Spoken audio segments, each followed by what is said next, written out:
Mikhailo Fedorov pediu abertamente que Volodymyr Zelensky respondesse pela corrupção e dissesse honestamente se realmente não sabia de nada sobre a corrupção em seu círculo mais próximo.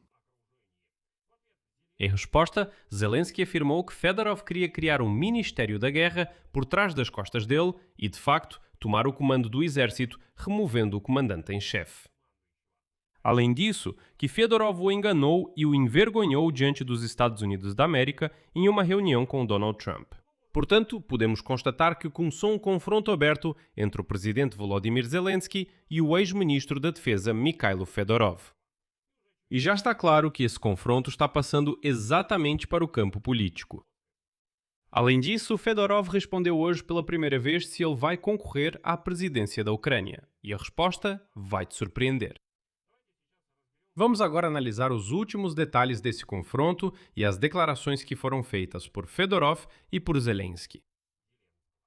Meu nome é Alexei Peixe, vamos discutir esse assunto juntos. Mas antes de começarmos, peço que você se inscreva no canal e deixe um like no vídeo. E se você quiser apoiar o trabalho deste canal do YouTube e no final do vídeo perceber que quer apoiar o trabalho de um canal independente, isso pode ser feito com qualquer doação pelos links e dados na descrição deste vídeo, ou através do patrocínio no YouTube, também clicando no botão de patrocinar abaixo deste vídeo. Mas isso é depois que você assistir ao episódio. Então, o ex-ministro da Defesa da Ucrânia, demitido do cargo, Mikhailo Fedorov, deu uma entrevista à BBC na qual afirmou que o presidente da Ucrânia, Volodymyr Zelensky, deveria ser interrogado sobre a corrupção em seu governo e em seu círculo mais próximo, e não apenas acreditar em sua palavra. A seguir, uma citação da BBC. Mikhailo Fedorov, um ministro popular que modernizou o exército e se tornou um pioneiro no uso de drones na guerra. Afirmou que a investigação sobre lavagem de dinheiro anunciada na semana passada significa que Zelensky deve ser questionado sobre seu conhecimento de possível corrupção em seu círculo mais próximo. No entanto, ele afirmou que não viu o presidente envolvido em qualquer tipo de corrupção.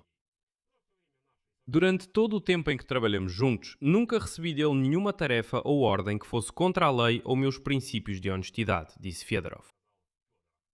E então o ex-ministro também repetiu seu apelo para a realização de eleições na Ucrânia, poucos dias após a publicação de um vídeo no qual ele pedia a realização de votação em tempos de guerra.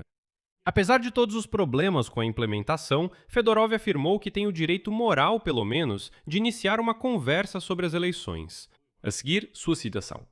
Não devemos ter medo de discutir isso. Essa é a essência da democracia. Se eu não posso compartilhar minhas ideias e falar abertamente sobre elas com a sociedade do meu próprio país, então pelo que estamos lutando? Se as eleições nunca forem realizadas, então deixaremos de ser uma democracia.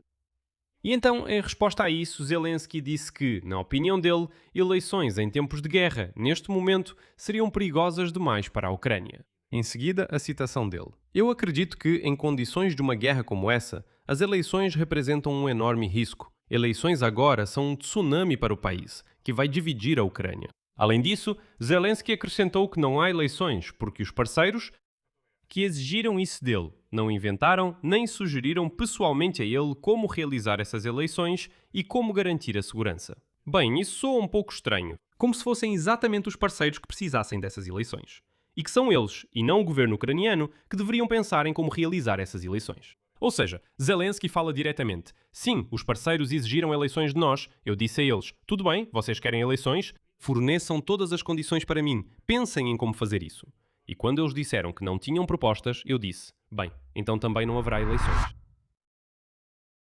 Mas voltando à questão da corrupção, lembro que a já ex-vice-chefe do gabinete do presidente, Irina Mudraia, está sob investigação pela NABU e SAP como parte de uma operação especial, Forrest Gump, e foi demitida do cargo em 19 de agosto de 2026. Ela foi formalmente acusada de legalizar 150 milhões de hryvnias para a fiança do ex-ministro da Energia, Herman Galushenko, além de envolvimento em tomadas ilegais de propriedades. Segundo a investigação, Mudraia, junto com outros envolvidos, incluindo Vadim Stolar e Maxim Makitosia, ajudou a legalizar fundos para o pagamento da fiança de Galushenko.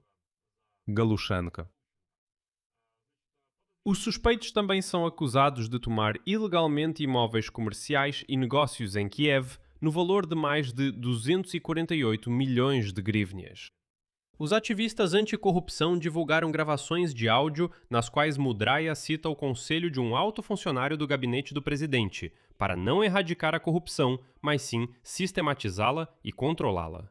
E agora, Mikhail Fedorov declarou pela primeira vez de forma direta que surgem dúvidas sobre o conhecimento pessoal do presidente Zelensky em relação à potencial corrupção em seu círculo mais próximo. Citação: que ele mesmo responda a essa pergunta. Eu acho que ele está preparado para esse tipo de questão. É dever dele nos contar a todos se ele sabia de tudo isso ou não. Eu não quero fazer nenhuma suposição. E Zelensky respondeu. Ele afirmou que os líderes dos órgãos anticorrupção não têm nenhuma questão diretamente com ele. E, segundo ele, eles entendem perfeitamente que ele pessoalmente não está envolvido em ações de corrupção. Quanto à Mudraia, Zelensky diz que não sabia de nada e, assim que soube, demitiu imediatamente no mesmo dia. A seguir, uma citação de Zelensky. O que foi dito lá eu considero suficiente para que a vice-chefe do gabinete do presidente e mais uma pessoa do departamento fossem demitidas. Se aparecerem informações adicionais, vamos reagir a essas informações adicionais. Todo o sentido da resposta de Zelensky se resumiu a uma frase simples. Eu não sabia de nada, não sou culpado e, quando soube, demiti as pessoas imediatamente. Fyodorov afirmou que erradicou elementos de corrupção na área de compras de defesa, mas alertou que isso ainda afeta negativamente a capacidade de combate da Ucrânia e os ucranianos. O ex-ministro afirmou que não teve contato com o presidente por algumas semanas e não tem provas de envolvimento pessoal do presidente em atividades de corrupção. Fyodorov também afirmou que continuará promovendo novas formas de conduzir a guerra e confirmou uma visita aos Estados Unidos nas próximas semanas, onde espera se encontrar com Elon Musk. Sobre isso, Zelensky, aliás, declarou que, supostamente, Mikhail Fyodorov o induziu ao erro ao dizer que Elon Musk já estava pronto para permitir o uso dos sistemas Starlink sobre a Rússia. Mas quando Zelensky perguntou sobre isso a Trump, descobriu-se que Musk não tinha dado tal permissão, e Zelensky ficou envergonhado naquele momento por ter sido induzido ao erro. Separadamente, Zelensky contou como Mikhail Fyodorov supostamente queria criar um Ministério da Guerra para tomar todo o poder. Mas o presidente disse imediatamente que isso não aconteceria.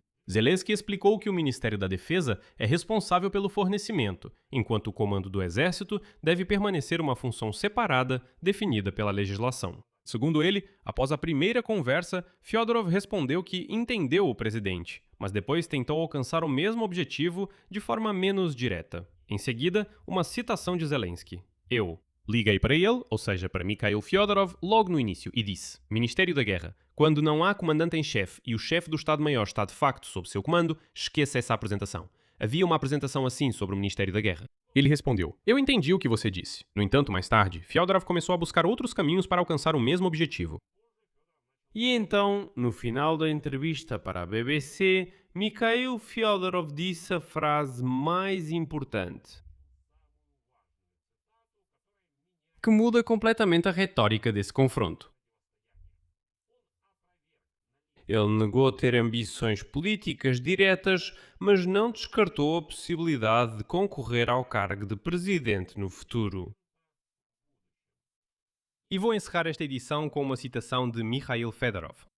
Tudo vai depender de quão rápido poderemos retomar esse processo eleitoral democrático. Quanta energia vai me restar? Se vou conseguir manter minha equipe? Se eu mesmo vou conseguir responder a essa pergunta? Se vou conseguir lidar com esse cargo de presidente ou não?